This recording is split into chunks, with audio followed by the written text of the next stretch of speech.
Le grand-père de ce monsieur-là s'appelait Zunga Mvoila. Et Zunga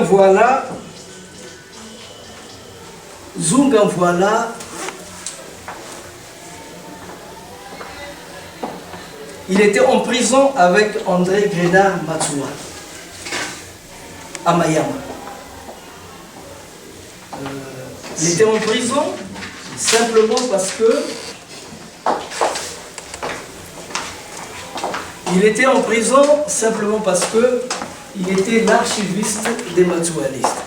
Donc quand les gens écrivaient des lettres, quand Matsuwa envoyait des lettres, quand il faisait des réunions, on se disait mais où est-ce qu'on va les garder? Parce que la police faisait son travail, la police coloniale faisait son travail. Alors, il y avait un monsieur qui était grand, avec des épaules larges. C'était quelqu'un qui était plus ou moins taciturne. Ce monsieur était couturier.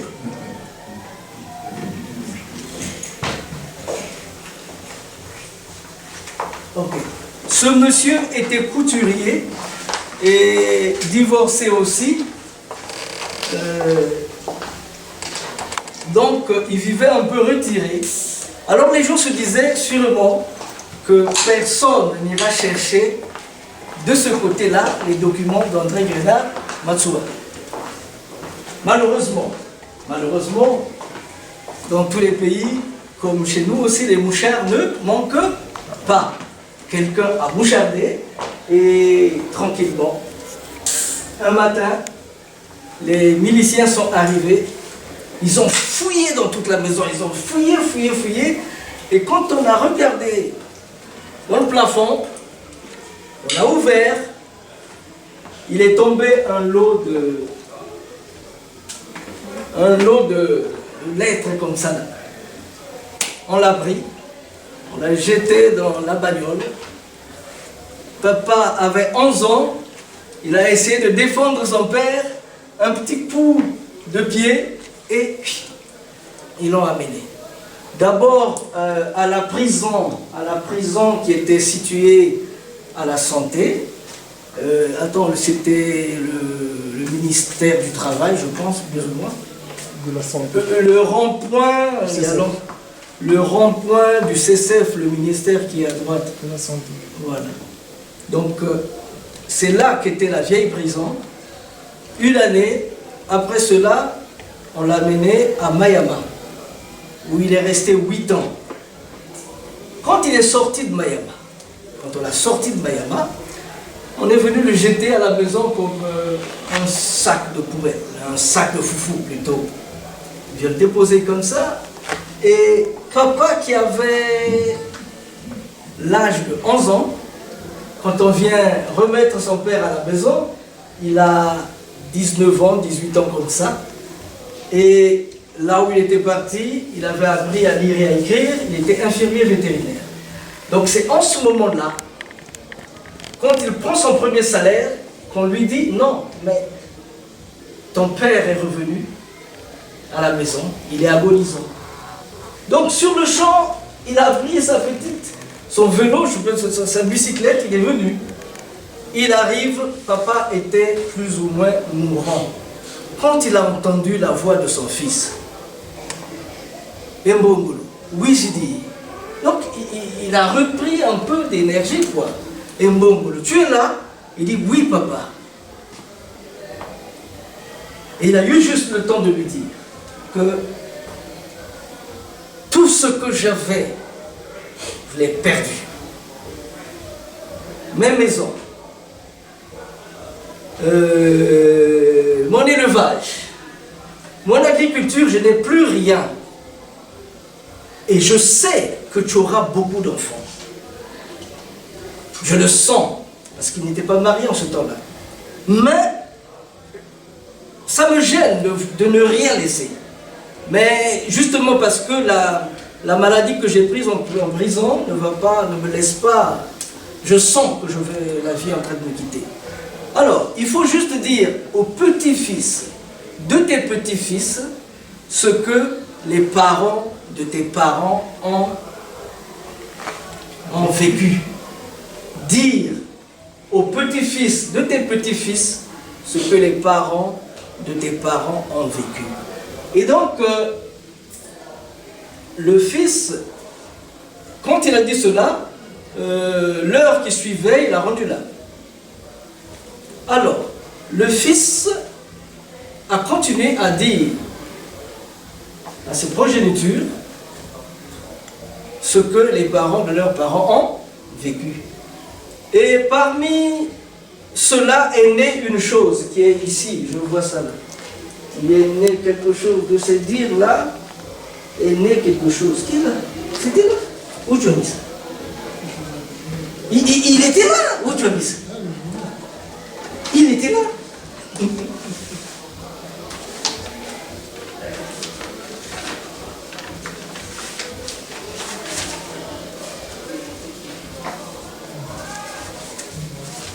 C'est quel numéro ça?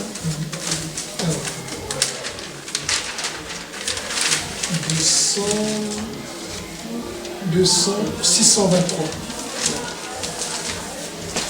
Donc il y a ce numéro-ci, 623.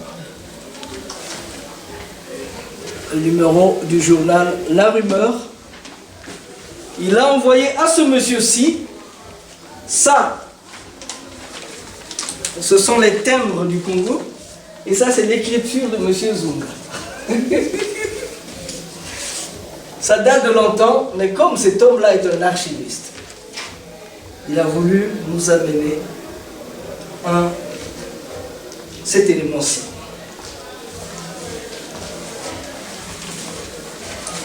Alors, à côté de la rumeur, il y a une autre chose aussi qui est née du fait de dire aux petits-fils de nos petits-fils ce que les parents de nos parents ont vécu. Et cette chose-là, ça s'appelle Malakima Congo. C'est dire tout ce que nous faisons. Je suis le promoteur de Malakima Congo.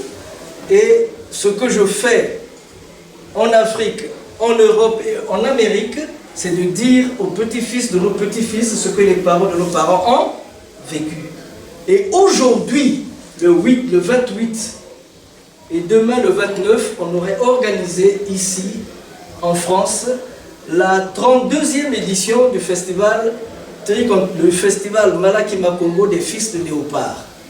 Malheureusement, pour certaines circonstances que je ne vais pas évoquer ici, les amis de Paris ont pensé qu'il est mieux de nous donner le temps de, pas seulement de faire, mais de bien faire. Voilà. Donc c'est reporté à une autre date. Maintenant, la relation entre M. Zungamvoila et moi. Quand je dis moi, je veux dire Malaki. Lui, parce que c'était mon grand frère, mais pas seulement, il était beaucoup plus mon ami. C'était un ami parce qu'on avait des combinaisons, certaines choses que M. Mawawa qui est là, son éditeur, parce qu'il a écrit beaucoup de livres et il nous a donné aussi le journal La Rumeur. Donc lui, il était le tronc, les branches et les feuilles, les fruits. Et moi, dans tout ce travail-là, j'étais la souche, les racines et les radicelles. Vous ne pouvez pas vous imaginer, mais il y a une concordance incroyable. Quand il écrivait, à un certain moment, quand il est bloqué, il veut que je lui vienne au secours. Et c'est ce que j'ai fait de temps à autre. Et je pense qu'il va nous écouter. Parce qu'on avait notre code, notre manière d'échanger. Quand je disais, même s'il est à 10 km, si je dis,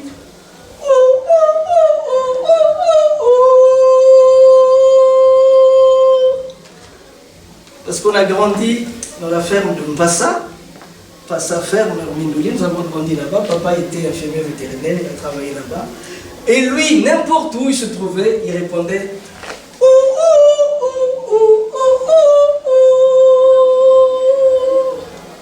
je pense qu'il nous a entendus. Je pense qu'on nous a entendus. Et cette rencontre de ce jour, parce qu'il a eu une vie, il a eu une vie, une famille biologique. Mais il a eu aussi une famille intellectuelle. Quand il sortait son journal, les premiers qui achetaient ce journal, c'était les mamans qui vendent au marché Total, au marché Wenze, partout. Ces mamans-là ne savent ni lire, ni écrire. Mais ils arrachaient, je vous dis, ils arrachaient le journal. Simplement parce que, au travers de ce journal, avec les caricatures qu'il y avait, ils pouvaient comprendre un peu la situation sociopolitique du Congo. En tout cas, ils n'achetaient pas ce journal pour aller vendre les beignets ou les mouba, non. Ils le gardaient jalousement. Il lisait, il comprenait. Et comme il est aussi un bon écrivain, ceux qui ont lu ces journaux vous en diront un peu plus que moi. Alors, c'était quand? Samedi? Ouais. Samedi, nous avons causé. De temps en temps, je l'appelais pour l'amuser, pour lui faire dire des choses. Parce que depuis 2004, il a vécu des séries d'AVC. Des séries d'AVC depuis 2004. Et donc 2 fois, ça ne lui venait pas de s'amuser, de rire et tout ça. Mais moi, je cherchais toujours à lui arracher des paroles dans la bouche. Donc jeudi, nous nous sommes dit que moi, au mois de décembre, je serai en Banza Congo. Je suis en train d'initier un programme de tourisme. Je serai en Banza Congo au mois de décembre pour on appelle ça Bwanana en Banza Congo. Au mois de décembre. Je lui dis, je t'invite, viens en Banza Congo. Il dit, ok, en tout cas oui, je serai là. Je vais m'arranger d'y être. Et le jeudi, on m'appelle qu'il n'est plus, pour me dire qu'il n'est plus. Je me dis, mais je l'avais dit que nous allons nous retrouver en Banza Congo. Mais lui, il avait entendu sûrement qu'on va se retrouver en Banzampa.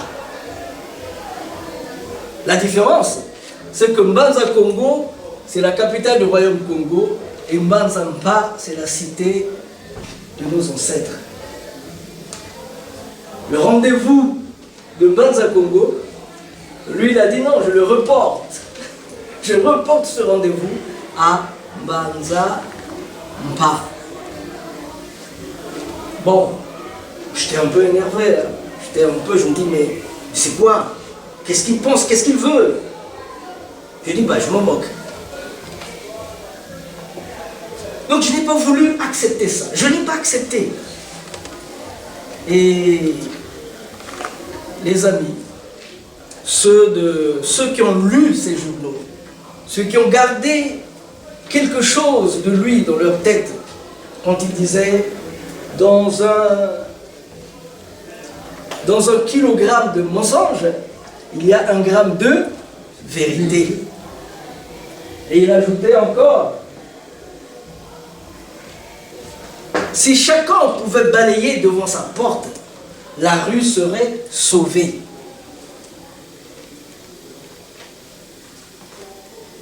Donc ceux qui ont gardé ces idées-là dans la tête se sont dit, mais qu'est-ce que vous allez faire de ça? Tata Masengo, mais réveille-toi, mais qu'est-ce que tu vas faire de ça? Parce que ce que je ne vous ai pas dit, c'est que il était un peu bizarre, cet homme. Il était pris que seul. Il allait toujours vers ce qui est bien, l'excellence. Du débutant jusqu'au doctorat, il n'avait pas redoublé. Du débutant jusqu'au doctorat, il n'avait pas redoublé. Il a fait de la philosophie en Union soviétique. Il est donc docteur de philosophie, professeur agrégé.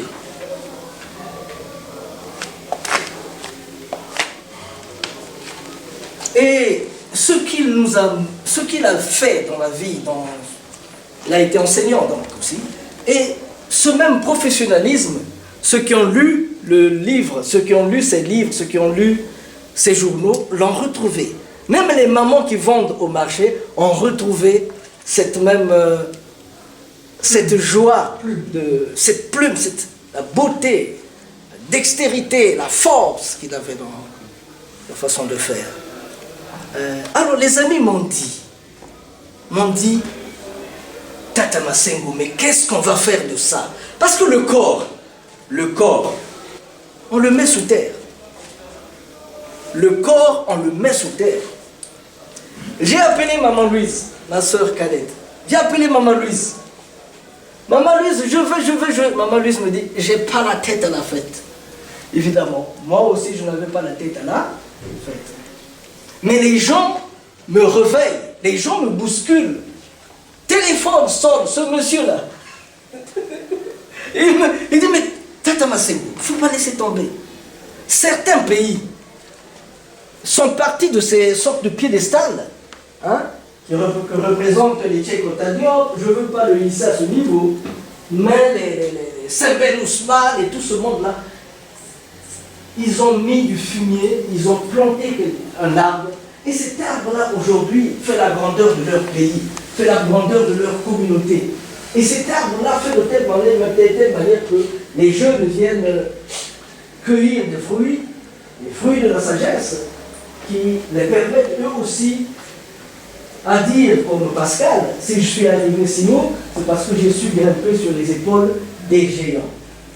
Donc voilà un peu ce qui a fait qu'aujourd'hui, nous puissions nous retrouver aujourd'hui. Nous puissions nous retrouver pour essayer de faire des témoignages sur ce personnage, de faire des témoignages, de dire exactement quel genre de personne il a été. Et peut-être réfléchir ensemble, qu'est-ce qu'on peut faire de ce qu'il a laissé. Il a laissé des maisons, il a laissé des enfants, il a laissé de la famille, ça c'est une chose. Mais il nous a laissé quelque chose. Cette chose-là, ça s'appelle l'esprit. Son spirit. L'esprit ne meurt pas. Je ne sais pas si quelqu'un a eu la possibilité de voir son esprit, son spirit, je ne sais pas. Mais moi, oui. Je l'ai vu, mon spirit. Ça, c'est une autre affaire. Donc, c'est pour vous dire que on va réfléchir ensemble, tous ensemble, et peut-être que de cette discussion-ci, de cette rencontre-ci, naîtra quelque chose pour faire revivre cet homme-là. La rue qui meurt. Je vais appeler quelqu'un. Il ne s'attendait pas. J'aimerais qu'il vienne nous dire, parce qu'il le connaît très bien. Il le connaît très bien. Il a lu tous ses livres. Il a lu tous ses journaux. On va l'appeler. Il va témoigner comment il a connu M. Zunga. Moi, je m'arrête par là. Et je prends quelle chaise? Celle-ci. Tata Mboga, venez nous parler de cet homme-là, M. Zunga. Je l'amène là, juste à côté de son... Comme ça, je ne sais pas, peut-être ici. Comme ça, on va bien vous filmer. Et un jour, ceux qui ne sont pas là vont entendre les mêmes choses que nous allons entendre aujourd'hui. Tata Mboka, tala Boutushi. Toucher l'enlève. Je serai plus bref en me limitant effectivement à ce numéro-là. Ces deux numéros qui nous ont liés, hein, parce que j'ai témoigné effectivement. La chaise est là-bas. Ah, ok. En attendant, j'aimerais faire part d'une prière Congo, hein, de tradition Congo. Je vais traduire en français après.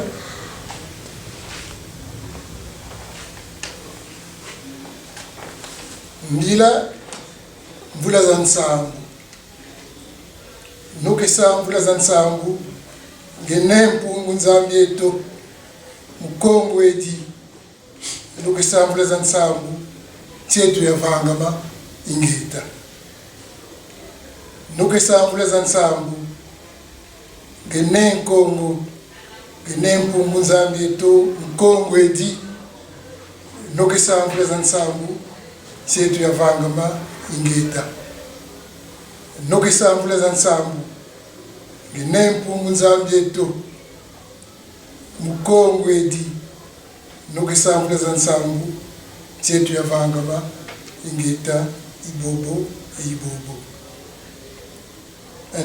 Interprété en français, prière pour une pluie de bénédiction. Toi, Tout-Puissant, notre Dieu, précipite une pluie de bénédiction pour le Congo. Qu'il tombe d'abondantes bénédictions pour la prospérité du Congo, qu'il en soit ainsi. Je voulais introduire ça parce que ma relation avec Tata Bongolo est un peu particulière. Alors, au Congo-Brazzaville, j'ai fait ma scolarité, notamment lycée, enfin collège-lycée à Brazzaville, au lycée Savonneau de Brazzaville. Et il y avait un déferlement de soviétiques et surtout de femmes soviétiques au Congo. Donc les Congolais qui étaient envoyés en Union soviétique revenaient avec des femmes soviétiques. Alors ça n'avait pas, je dirais, interpellé soit les sociologues congolais ou bien les philosophes, enfin disons l'élite congolaise. Alors, lui, en tant qu'étudiant, effectivement envoyé en Union soviétique, il y avait une relation presque, le Congo étant d'obédience marxiste-léniniste à l'époque, hein. Donc la plupart des Congolais, effectivement, étaient envoyés en Union soviétique.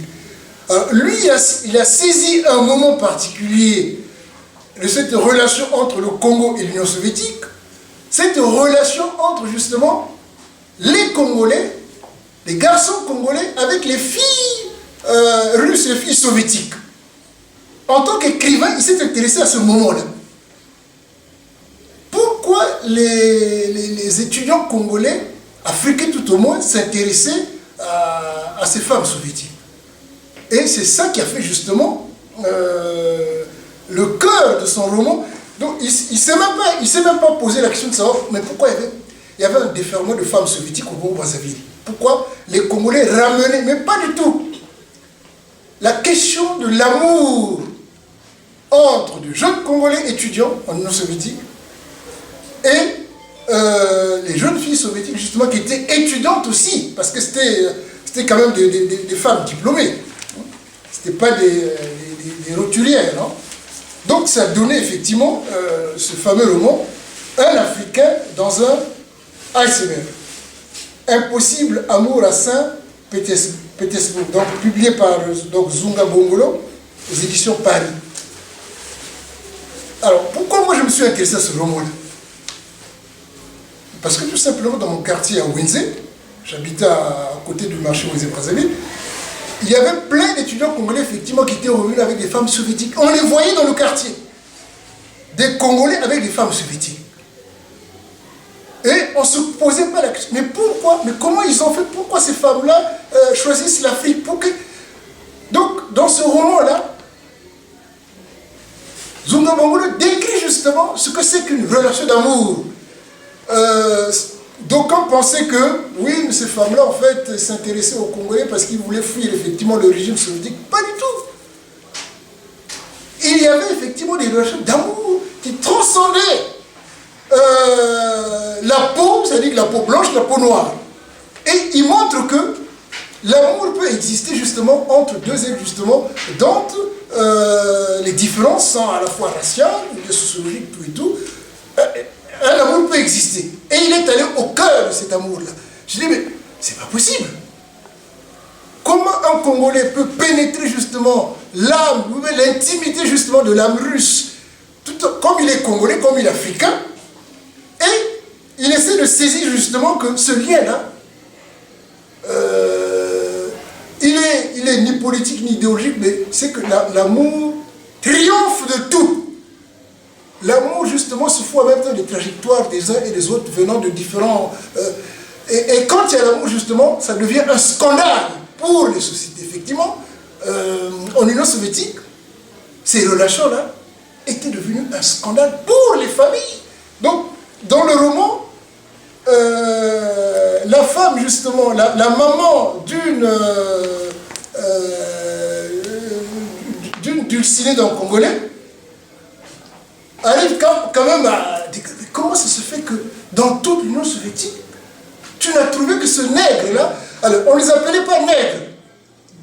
Niègres. Ça veut dire que, non pas seulement vous êtes des nègres, donc descendants des esclaves, tout et tout, mais vous êtes des niais. C'est-à-dire que vous êtes des bons à rien, des niègres. C'est comme ça qu'on appelait donc à l'époque, hein, les femmes, non, les noirs, disons, qui tournaient autour justement des femmes soviétiques. Et les femmes soviétiques, donc les soviétiques les appelaient des nègres. Par contre, les Congolais, les Africains appelaient ces femmes soviétiques-là des boulafeurs. C'est-à-dire que les boulafeurs, c'est uniquement des Congolais qui sont simplement amoureux de ces femmes soviétiques. Mais pourquoi? Alors qu'il y avait aussi des femmes congolaises, des étudiantes congolaises en Union soviétique. Mais parce que ces étudiantes congolaises-là, les Congolais, disons, n'étaient pas à la hauteur sur le plan, je dirais, pécunier. C'est-à-dire qu'ils ne pouvaient pas... Vous pouvez effectivement nouer une relation amoureuse ensemble, mais vous n'avez pas les moyens d'entretenir la relation amoureuse. Donc ces Congolaises-là, ces Africaines-là, sortaient plutôt, ça c'est un terme congolais, sortaient avec les diplomates africains. Parce que ces diplomates-là, ils avaient ce qu'on appelle le rouble fort. Il y avait deux catégories de monnaie. Il y avait le rouble faible pour la population et le rouble fort. Donc, quand tu n'as pas le rouble fort, tu ne peux pas draguer une Africaine, une Congolaise. Or, ces femmes soviétiques, justement, étaient comme éduquées. C'est-à-dire culturellement, c'est comme si elles avaient la même culture que les Congolais, parce que effectivement au Congo-Brazzaville, bon, nous vivons dans les quartiers populaires, c'est-à-dire que les étudiants-là ne venaient pas des grandes familles riches, hein, ces étudiants congolais de toutes les familles. En arrivant en Union soviétique, justement, ils sont en contact avec des femmes soviétiques également venant des milieux modestes. Et on se retrouve tous dans un campus. D'où la notion de relation qui n'était pas liée au matériel, mais plutôt vraiment au cœur. La difficulté justement, comment arriver à tenir et ramener cette dulcinée au Congo-Brazzaville. Et donc dans ce roman-là, il parle de ça.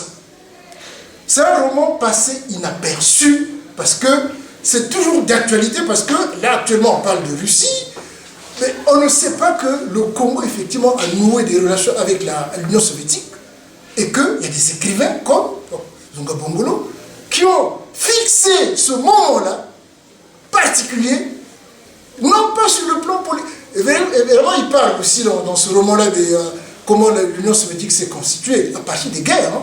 Les guerres actuelles, là, Russie, Ukraine, il en parle déjà. Parce que la Russie n'était pas, l'Union soviétique n'était pas effectivement aussi grande que ça. Donc là, la Russie a retrouvé effectivement sa géographie. Mais il y avait des conquêtes. Et il en parle à l'intérieur. Moi, je crois que, à un moment donné, quand je suis tombé amoureux de ce roman-là, donc je l'ai écrit, je lui ai dit, mais j'ai une recension de ton roman, est-ce que tu peux le publier? Je lui ai envoyé effectivement par email ma recension, il tombe dessus, il dit, il y a la première partie, bon, je ne sais pas si ça va passer parce que là, c'est un peu ésotérique, donc, et il avait enlevé effectivement une partie, et il a publié une seconde partie dans deux journaux, donc il y a ce numéro, et puis maintenant un second numéro que je n'ai pas reçu. Ce que j'ai constaté simplement, c'est que j'ai su, en ce moment-là, quand j'ai entretenu effectivement la relation, j'ai en même temps ses premiers romans, hein, L'enfant terrible de Soweto, j'ai su qu'il avait une plume, qu'il était confronté à deux choses. Est-ce que je dois devenir un romancier, un écrivain ou bien un journaliste? Ça, je l'ai senti. Donc il y avait ce conflit-là entre devenir journaliste et le rester, ou bien rester écrivain. Parce que quand vous le lisez, vous constatez qu'il faisait partie du panthéon des écrivains congolais. Comme les Guy Benga, les Makuta Mbuku, les Chikaya Utamsi, et je crois que le journalisme a pris le dessus, je ne sais pas pourquoi. Est-ce que c'est politique? Donc l'écriture, effectivement, est restée de côté. Certainement qu'il y a des manuscrits qui sont restés là-bas, mais quand vous le lisez, vous constatez que c'est un grand romancier. Malheureusement, il n'a pas été reconnu au niveau mondial. Je crois que ce travail-là, on peut le faire effectivement, reconstruire effectivement tous les manuscrits qu'il a laissés pour que le monde entier effectivement le connaisse au mieux. Voilà, c'est tout ce que j'avais à dire. Vraiment, je vous remercie beaucoup. Hein. Merci. Alors, s'il y a quelqu'un qui pourrait faire un témoignage, ça ferait partie de... Parce que tous les... Comment on appelle ça? Tous les écrits qui sont en train de sortir sur M. Zunga ces derniers temps, nous allons en faire un petit document qu'on va publier. Nous avons créé au niveau, moi je vais en Italie, nous avons créé ce qu'on appelle la rumeur magazine. Donc on va continuer à faire sortir ces documents et les témoignages que vous pouvez apporter. Bonjour madame, comment allez-vous? Très bien. Très bien. Oui. Alors je vois sur votre tête une peau de léopard. Comment vous expliquez ça? Quel est le rapport? Non, moi, il n'y a pas de signification vis-à-vis de moi. C'est un truc que j'aimais, bon, c'est tout. Tu crois que toutes les choses ont des significations? Ah, d'accord. Mais de vous, ça me surprend un peu. Parce que... Non, je sais, tu me connais, comment je suis. Mais là, j'ai mon papa, mon grand-papa, qui est décédé, donc je ne pouvais pas me métamorphoser pour... non, je reste comme ça et tout, bon, pour la mémoire de mon père. Comment il s'appelle votre père? Monsieur Mbongolo. C'est Jean-Claude Mbongolo. Eh oui. Lui, quand il me voyait, Oui. oh ma fille, quoi, tu es encore mariée? J'ai dit non, papa. Non, il faut te marier, moi je vais encore boire ta boisson. Je dis, donc vous allez me marier dans votre famille, faire marier dans votre famille là combien de fois? Je me suis mariée 2 fois. Vous me laissez comme ça? Non. Non, ma fille, il faut te marier. Nous, on va encore boire ta boisson. Oh non, ça, c'est une personne. Ouais. Il m'aimait tellement que ça, c'est une personne. Ah. D'accord. Comment vous appelez? Moi, je m'appelle Ntwari Antoinette. Matondo Mamiki.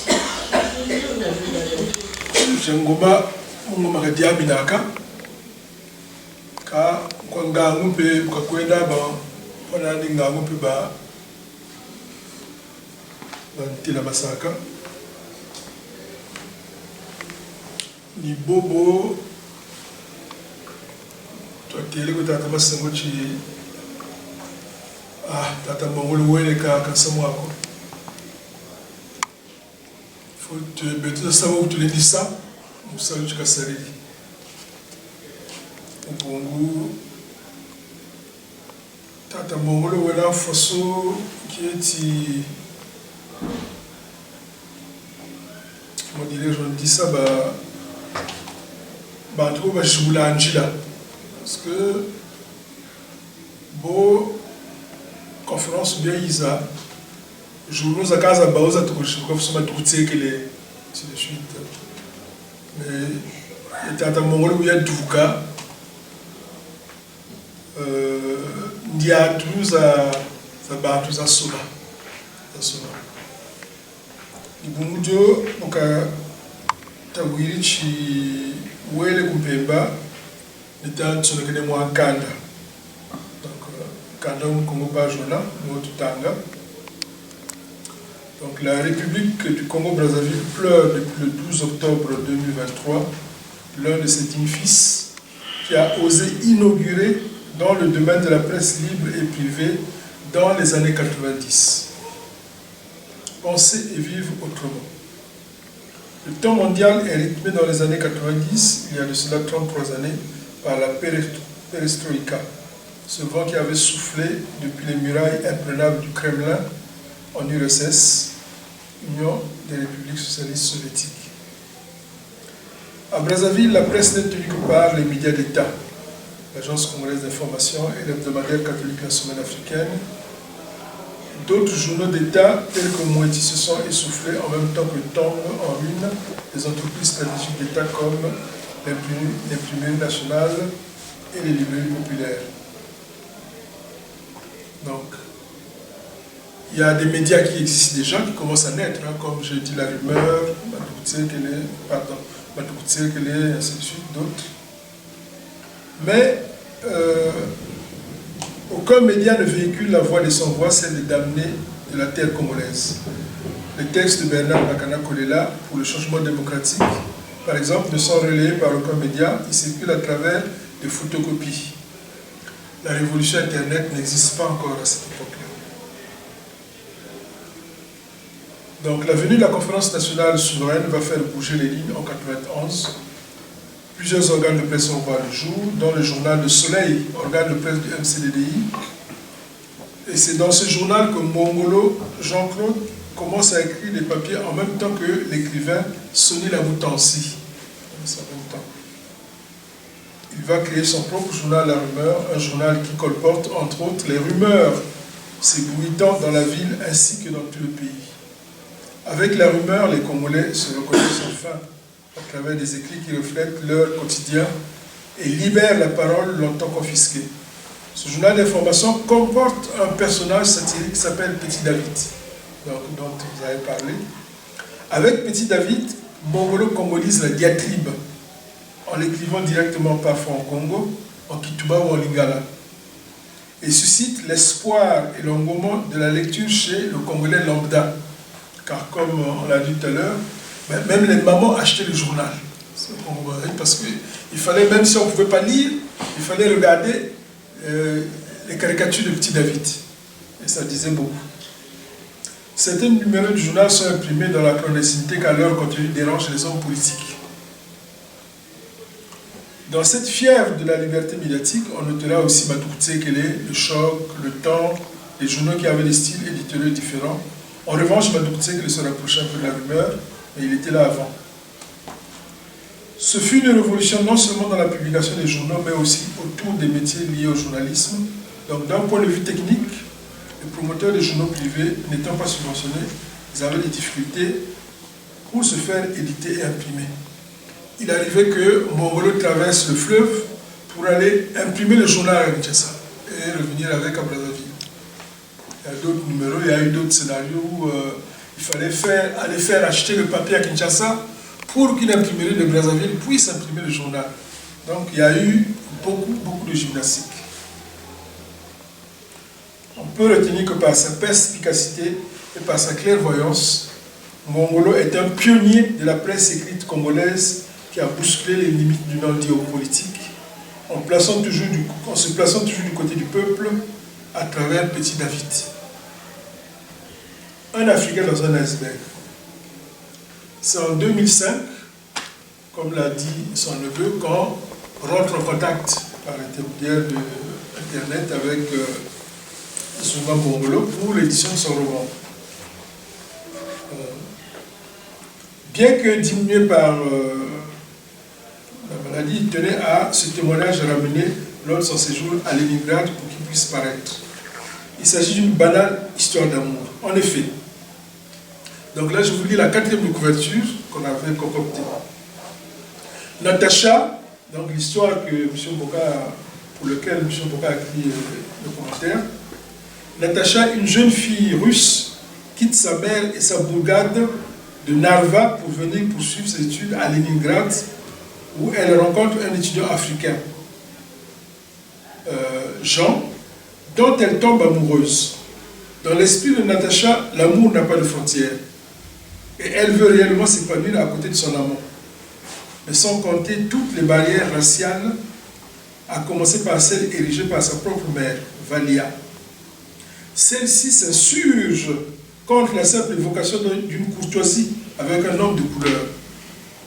Dans cette Russie d'avant la perestroïka, l'hibernation idéologique ainsi que l'implacable fermeture des opinions sociales entretenues par un communisme parfois mythomane, va placer les deux amants dans une situation très dangereuse. Jean sera l'objet des menaces fréquentes et Natacha sera expulsée de l'institut à cause de sa liaison avec un niègre. C'est au péril de leur vie que les deux amants vont forcer cet amour impossible à Saint-Pétersbourg. Il s'en suivra une tragédie. Alors, donc, avant que Jean-Claude Mongolo ne sorte ce roman, ça on en avait discuté au téléphone, il y avait eu beaucoup de versions. Il y a certaines versions antérieures qu'il avait déchirées, parce qu'il avait peur que ces histoires-là sortent. Mais au fin de fait, il avait réécrit une dernière version, c'est celle-là qu'il m'avait envoyée. Donc, Jean-Claude Mongolo avait eu beaucoup d'hésitation à publier ce texte qui datait des années 1974, lorsqu'il fut étudiant en URSS. En revanche, il fut conforté à le publier dans les années 2000. La presse commençait à dénoncer des crimes récurrents d'étudiants africains dans l'ex-URSS et plus particulièrement à Saint-Pétersbourg. Et ça, je pense qu'on l'a suivi. Il y a beaucoup d'étudiants qui ont été tués en URSS à cause de ces problèmes de racisme. Donc j'avais terminé ce papier en disant que Mongolo Jean-Claude est une fierté congolaise. Ça, c'est un monument de notre pays.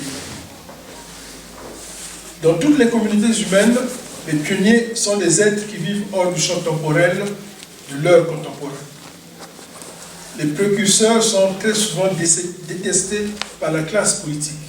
On vient de le suivre, on l'appelait par les Tsoulous, on le faisait asseoir par terre. Voilà. Mongolo Jean-Claude est un patriote qui a supporté les pulsions congolaises en confiant leur narration à son héros Petit David. Cette parole devenue libre doit obliger les élites à en tenir compte et à s'en servir pour construire une société plus juste et plus équitable. Pour la postérité et pour notre fierté nationale, Mbongolo Jean-Claude fait partie des pionniers de la presse privée et écrite congolaise. Donc ça, c'est un mot que je vais dédier 2 jours après, le 14 octobre 2023, 48 heures après qu'on ait appris la nouvelle de sa position au Congo là-bas. Parce que c'est un homme de plume. Je sais ce que c'est que l'écrit en tant qu'éditeur. On y passe des nuits, on ne fait que ça. On passe des nuits. Donc, il fallait que je lui consacre aussi. J'ai passé 2 journées à lui faire ce petit papier. Donc ça, il le méritait. Parce que toute sa vie, il a passé à éveiller les Congolais.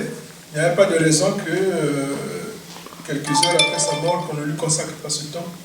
Et voilà ce que j'avais fait, c'est ce petit bout de papier qui, j'espère, va permettre aussi aux jeunes de prendre le flambeau, de savoir que à travers ces 12 feuilles-là qui sortaient régulièrement, c'est un héritage pour les Congolais, c'est un héritage pour la postérité, mais un héritage aussi pour la famille et pour nous tous, pour tous les Congolais. Donc souvent, quand c'est un membre de la famille qui fait la chose, on a l'impression que il y a une opération qui est à Sao. Les gens vont, souvent quand c'est la famille, c'est comme ça, on néglige. On dit, oh, mais c'est seulement un père, non? Mais ils oublient la portée de l'œuvre qu'est en train de faire le parent en question, qu'on est en train de dénigrer.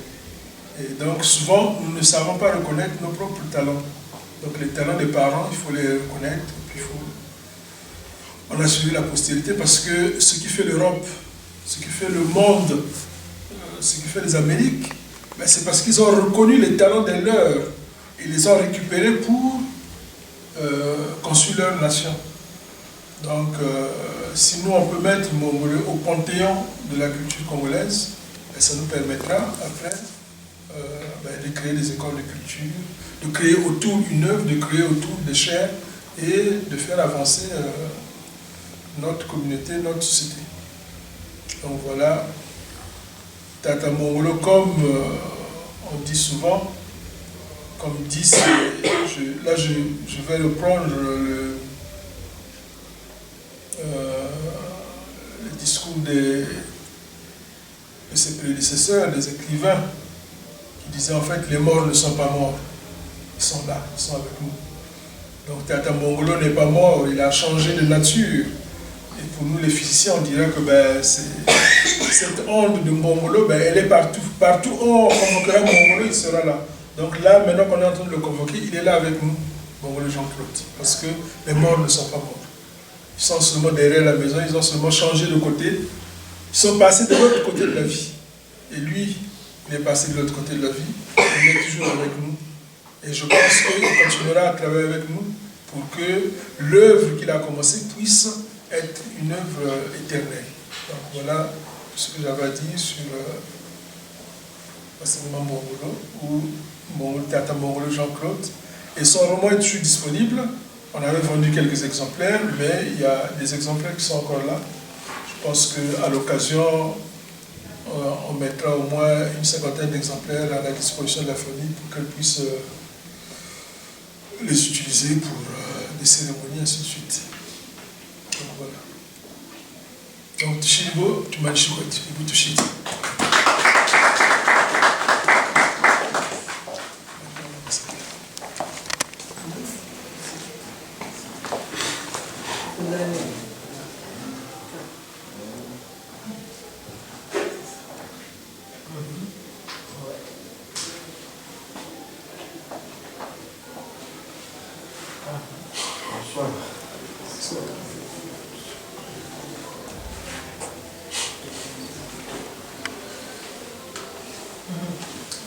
Nous avons invité en 1994 les amis qui sont venus de la Guadeloupe. C'est des Guadeloupéens d'origine Congo. Il y avait Bébé Ronspar, Gabani Jocelyn, Pemba Benjamin Moïse, le conteur, et il y avait aussi une dame, Massembo, Marie-France Massembo. Ils ont tourné nous avons tourné dans le sud du pays. C'est le moment où il y avait des problèmes au pays, c'est-à-dire qu'il faut savoir où les amener parce qu'on ne sait pas ce qui peut arriver d'un moment à l'autre. C'est pourquoi nous avons tourné de Brazzaville jusqu'à Pointe-Noire. Ils étaient ensemble à le monument de, comment on appelle ça, le monument des esclaves. Et ceux qui auront la chance de suivre ce monument, quand ils sont devant ce film, quand ils vont se retrouver devant donc, le monument, vous pouvez revoir Monsieur Mbongolo devant le monument et en face de la mer. Je dois ajouter quelque chose? C'est dit? Ok. Massembo, c'est des Guadeloupéens. Depuis 1994, nous travaillons ensemble. Et Maman Louise a eu la chance d'aller nous représenter en Guadeloupe, au Grand Pacongo. Voilà. Alors, permettez-moi que je dise un petit mot. Un petit mot, il n'est pas de moi, mais vous devez le connaître. Pour honorer Tata Mbongolo. Puis-je m'adresser aux jeunes pour leur parler de ce qui les attend à la fin des fins, lors du dernier jugement? Ce jour-là, l'homme ne sera pas jugé sur le nombre de ses diplômes ou sur le montant de sa fortune. Avez-vous nourri les affamés? Donné un verre d'eau à l'assoiffé? Un vêtement à celui qui était nu? Avez-vous visité les malades et assisté les prisonniers? Telles sont les questions du Seigneur de la vie. Que faites-vous pour les autres? C'est là le jugement. Vous devez découvrir très tôt pourquoi vous êtes fait et travailler sans relâche pour atteindre l'excellence. Il n'y a pas de travail insignifiant. Tout travail qui aide l'humanité a de la dignité et de l'importance et doit être entrepris avec une perfection qui ne recule pas devant la peine. Celui qui est appelé à être balayeur de rue doit balayer comme Michel-Ange peignait, ou comme Beethoven composait, ou comme Shakespeare écrivait. Il doit balayer les rues si parfaitement que les hôtes des cieux et de la terre s'arrêteront pour dire « Ici vécut un grand balayeur de rue qui a fait bien son boulot ». Ce texte est de Martin Luther King. C'est le premier sermon de messe de Martin Luther King en 1956 à Montgomery. Nous l'avons donc dédié à cet homme-là qui a toujours chevauché pour atteindre l'excellence. Et je ne sais pas,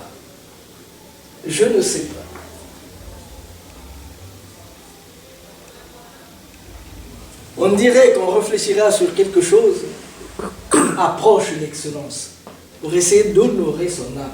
Mais on se donne le temps d'y penser, le temps d'y réfléchir pour que l'on ne mette pas la charrue devant les bœufs. Ah, Tata Noulou. Ah, moi je t'ai sauvé. J'ai dit le texte à ta place. Voilà. Alors, merci beaucoup. Petit David, on chantait à la chorale Petit David. Petit David, viens chanter. Alléluia, Alléluia. Petit David. Et donc on chante tous parce que c'était la joie et la bonne humeur. Petit David, viens, 2, 3. Petit David, viens chanter. Alléluia, Alléluia. Même si une erreur te fait mal, même si une trahison te blesse, même si une illusion s'éteint, recommence. Recommence, même si la douleur te brûle les yeux, même si on ignore tes efforts, même si les larmes de l'échec coulent dans tes yeux, même si tout te sent accompli, recommence. Recommence, même si l'injustice semble toujours avoir les Ooh,